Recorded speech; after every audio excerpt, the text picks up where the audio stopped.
Hey everybody, this is Tim Schaff with CK Supply. I'm here with Matt, who is the assistant curator of Coral World Ocean Park.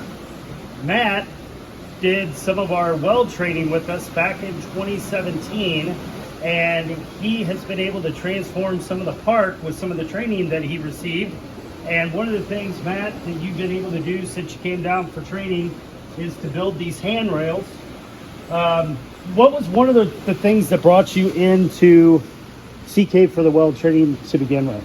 Yeah, well, I had no weld experience, and down here on the island we have very limited resources, so trying to find just a finished welder that was able to do the type of welds that we needed, specifically out of aluminum. You can see we have the ocean right out here, so aluminum's our material of choice to not rust and hold up to the elements. So I wanted to learn how to weld aluminum. You go on YouTube, you do all these things, and you can kind of get a little bit of a knack for it, but I wasn't quite at the level I wanted to be at. So contacted CK, hung out with Tim. It was honestly, it was only a couple days. I think it was three days.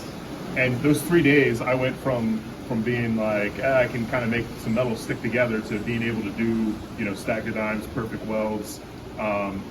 That hands-on training versus just watching YouTube is just critical for me to go from point A to point B, and then I could really take it. So he got me back down to like my absolute, like, just core basic protocols for how to weld. I got back to the foundations, I guess I should say. He got me down to like my foundations, and my techniques were solid, and then I could grow and become a better welder off of it. If you have really poor habits, poor foundations, you're never going to be a good welder. So that's the difference between like doing this in the backyard and YouTube versus getting professionals to kind of come in and teach you. So what all those Coral World Ocean Park, what all do they have for the customers to experience? Yeah, well, we have dolphins, we have sea lions. Obviously, we do open water dives out here into the Caribbean reef. We have some sharks, stingrays. We do up close and encounter programs, so we bring people really close to the animals to get to experience what the animals are all about, learn about them, education about marine life, and usually have fun doing it too. Tim was just back there hanging out with Remo, one of our sea lions. So one of the things Matt's been able to do is to make a variety of different things, like the sea lion gates that you've done, the handrails here around this structure. Behind us is a saltwater tank that Matt built the framework for.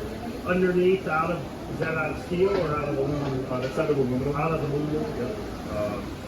And so, one of the things that's nice with the welding is I'm able to do design changes. So, for example, with the sea lion gates, you have kind of custom spaces, and I built these little ladder systems on the side so that if the trainers need to go up and over the gate without opening the gate, they can just climb right up. So I can make these design choices kind of in real time with what I need, and adjust it right here on site and weld it up and then install it, versus trying to go through a third-party manufacturer, and what you request and what you need isn't necessarily what you always get when you build it yourself. So.